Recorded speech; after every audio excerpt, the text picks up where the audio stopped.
Electric football. Electric football.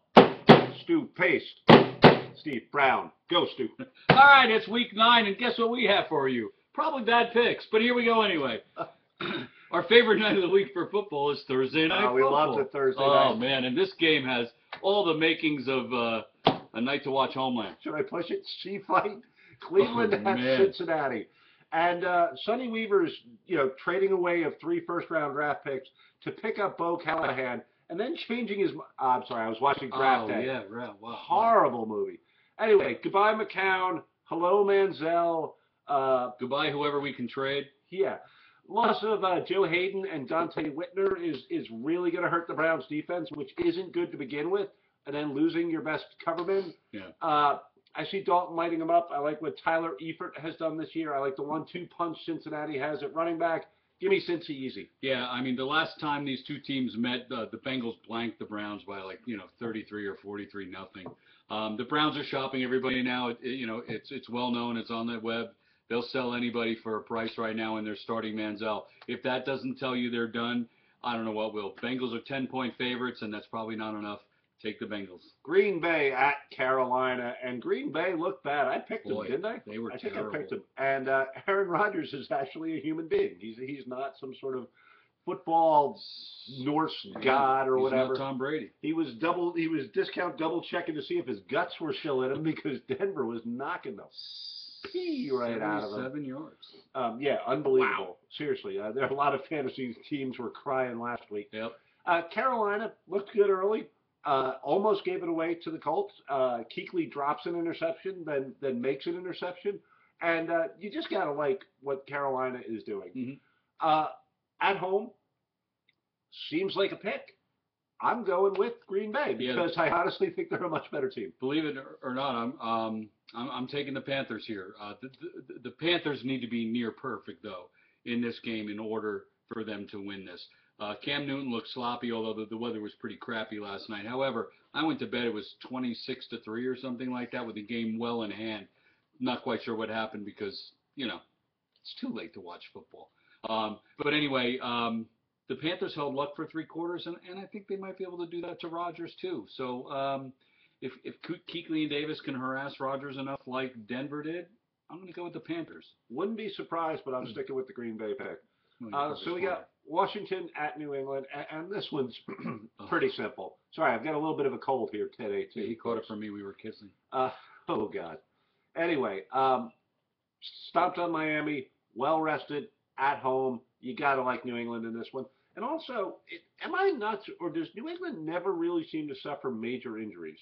They seem to be either lucky or better at training. Over the long haul, I mean, they lost Brady for a season and Gronk for a season, but for the most part... Gronk, I'll give you, but for the most part, they seem to stay pretty healthy compared to other teams. But better yet, they jettison people, that they don't think are doing it anymore, and they come up with all these nobodies. It's the system. It's the way they're taught. They're in the right place at the right time, and they're unstoppable. They're two touchdown favorites. I don't think that's enough points. Even though Washington's been breaking some hearts this season, they're not breaking any hearts in New England. You like that. You like it. You really like that. Anyway, Tennessee at New Orleans, and goodbye, Ken Wisenhunt. Yeah. Evidently 3-20, just won't cut it in the National Football League. In comes Malarkey, 16-32 as a head coach, so I guess that will cut it. That's an improvement. The best thing, though, check out the video of Mike Malarkey's press conference today. Whoever that guy is announcing him has a mustache and a beard that combined to make him look like a Dr. Seuss character. He looked like a human and a dog had mated, like a schnauzer had mated. It is, I don't know who, the GM, I guess it was, the owner, I don't know who the hell he was. But, oh, my God, go to NFL, television and NFL Network, They have a which network? we should be on, and check out the video of that guy's face, because it's wonderful. I thought Anyway, this was NFL Network. Oh, well. There's your trenchant analysis. New Orleans playing a lot better. Well, on offense. Tennessee, a shambles.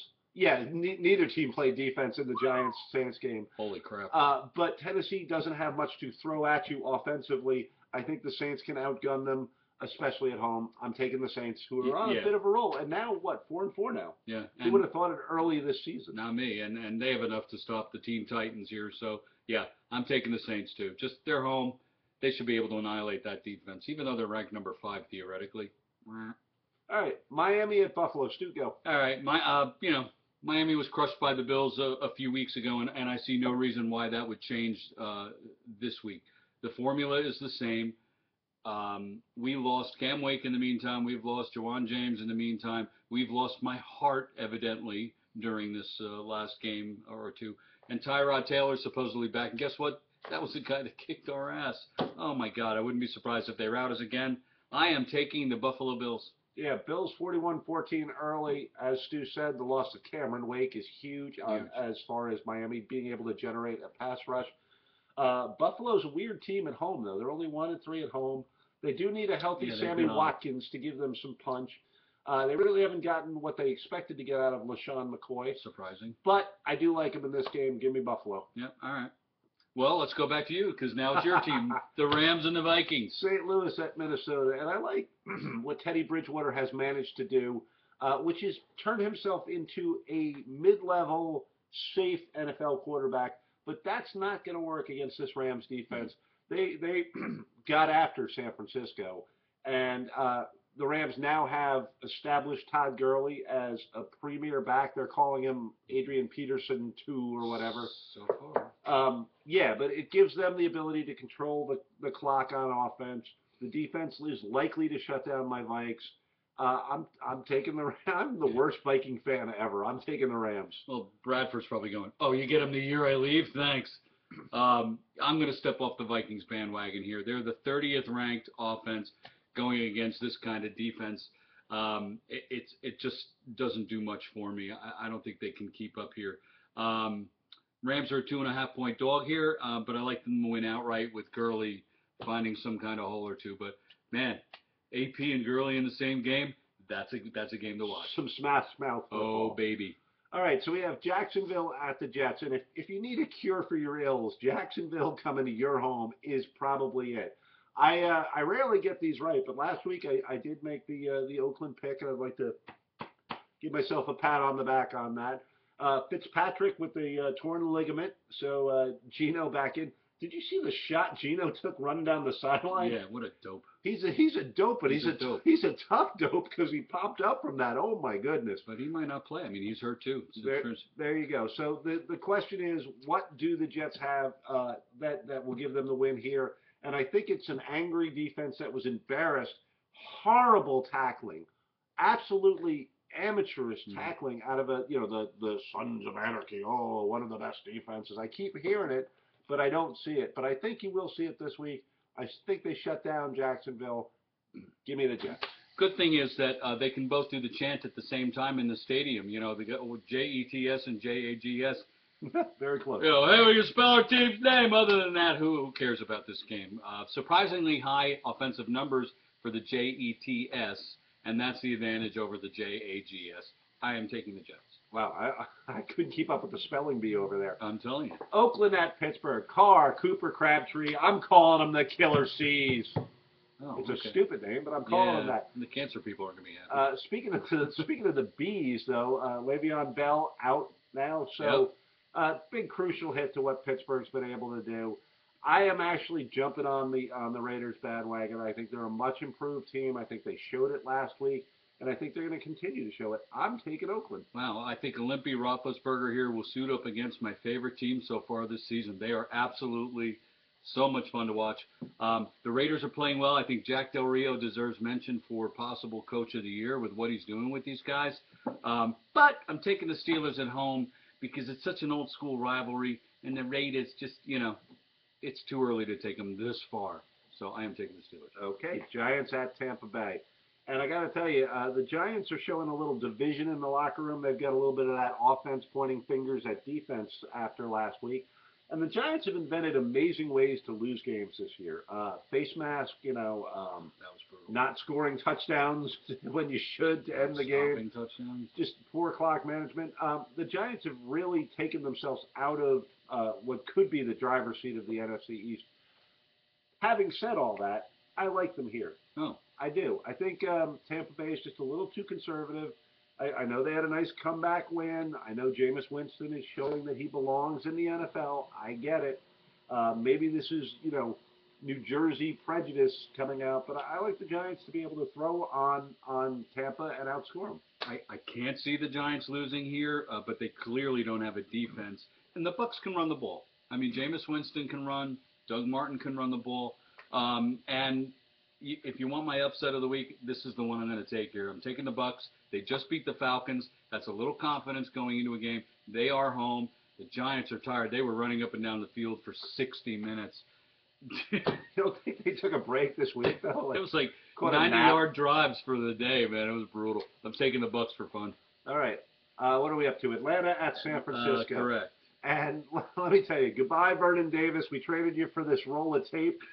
We're pretty excited about what the tape. We're pretty excited about what the tape's going to be able to do for us when we stick our little offensive plans up on the board. Seriously, you gave away a massively talented guy. They accidentally got that instead of game tape. That you've underutilized ever since Alex Smith left. And speaking of massively underutilizing people, you're sitting Colin Kaepernick and bringing Blaine Gabbert in. Yep, that'll work. Yeah, there's the recipe for success, Yeah. Mr. Tomasulu. Atlanta gets a chance to right their ship here. They blew it. As I said last week, they have been trending downward. They have not been that impressive, but they're going against a team just in utter disarray. San Francisco, maybe the worst team in the NFL right now. Give me the Falcons. Yeah, the Falcons are going to try to recover, and this is a good team to recover against after especially losing to Tampa Bay last week. Vernon Davis is traded, so that means the 49ers are selling. But guess what? I am not buying, so I am going to take the Atlanta Falcons. All right. Denver at Indianapolis. And I got to tell you, Indy has had a hell of a run and has a hell of a run coming up. So they've gone against the Pats, the Saints, the Panthers, the Broncos, and then the Falcons. Mm-hmm. That's a tough road. And they were showing it Yep. on the screen. Luck's record against good teams is pretty damn bad. Yep. Now, going on what Denver did to Aaron Rodgers, who's having a much better season than Andrew Luck has so far, it's hard to see how Indy's going to win this game. I don't see it. So, and didn't you used to be T.Y. Hilton? Like, what happened to him? Honestly, Luck's got to be really banged up here. They're hiding something from us because there's no way they went from, the next Peyton Manning to I can't find a receiver. Colin Kaepernick did. But those guys were covered last night, too. I mean, that Carolina defense, when they play, they can play. And you can't blame all that on Luck. I mean, he was throwing to guys that were just simply not open. Yeah, but I mean, you're going from Carolina's defense to Denver's even it's better no defense. fun. Yeah. Oh, no. I'm not taking the Colts, trust me. All right, so we're both riding the Broncos. Yep. Anyway, Philadelphia at Dallas, and goodbye Joseph Randle. Yeah. I got to tell you, man, if Ryan Mallett and Joseph Randle aren't cautionary tales to other talented but angry football players, like stay out of trouble. Yeah. Mid-season, people started going. This has never happened before. Speaking of people going, Steve Smith. Achilles tear. That might be it for Steve Smith. What a career, though. Yeah, seriously. Electric football, golf clap to Steve Smith. He was like Wolverine on the field. I mean, a great little mother that would take you down no matter how big you were, and found ways to win and inspired teams. So here's to Steve Smith. May not have been the nicest gentleman on and off the field, but a hell of a player. Digressed. Joseph Randle gone.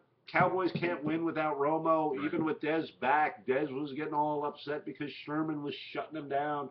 What was the quote? I've never seen a nerd balling like that. Some Seahawk was talking about Sherman and calling him that. Bradford looking terrible. Actually put this one to my wife, and she said take the Eagles. So my wife's first official electric football pick. Ooh. She's taking the Eagles because I don't care. I'll go with Kim then, because the problem is nobody can throw the ball in Texas, and no matter how good that offensive line is, you can't throw the ball. You're not going to win this game. And now, McFadden is the guy, it seems, at this point. Yeah, has to be. So if they key on that, with this kind of passer, it should be a pretty easy win for the Eagles, but they're such a screwed up team too. I never understand how they're going to come out. They've had a week to rest. I'm giving them the edge on that. Eagles. There we go. And then we have a Monday night stinker. You can pretty much keep your football watching to Sunday. And thank goodness nobody's in freaking London. Oh God! And I don't have to watch. Boy, we've exported some crap games to them too. It's not like they're sitting over there going, No, this "Oh will my suck." goodness, now I understand why they love football so much." Those damn bloody Yanks.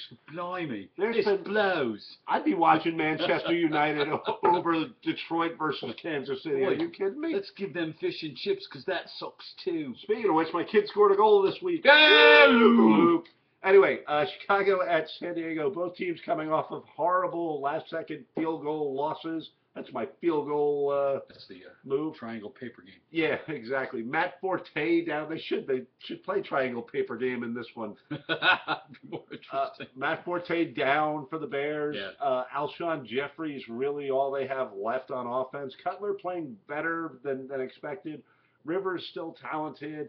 I think they win this game with the versatility of that little Danny Woodhead. That's the key right there, in my opinion. And they're home. And if Melvin Gordon can stop fumbling, I'm taking San Diego in this one. And is Keenan Allen hurt today? Keenan Allen lacerated a kidney. Yeah, So your stars are really, and by the way, talk about scary injuries.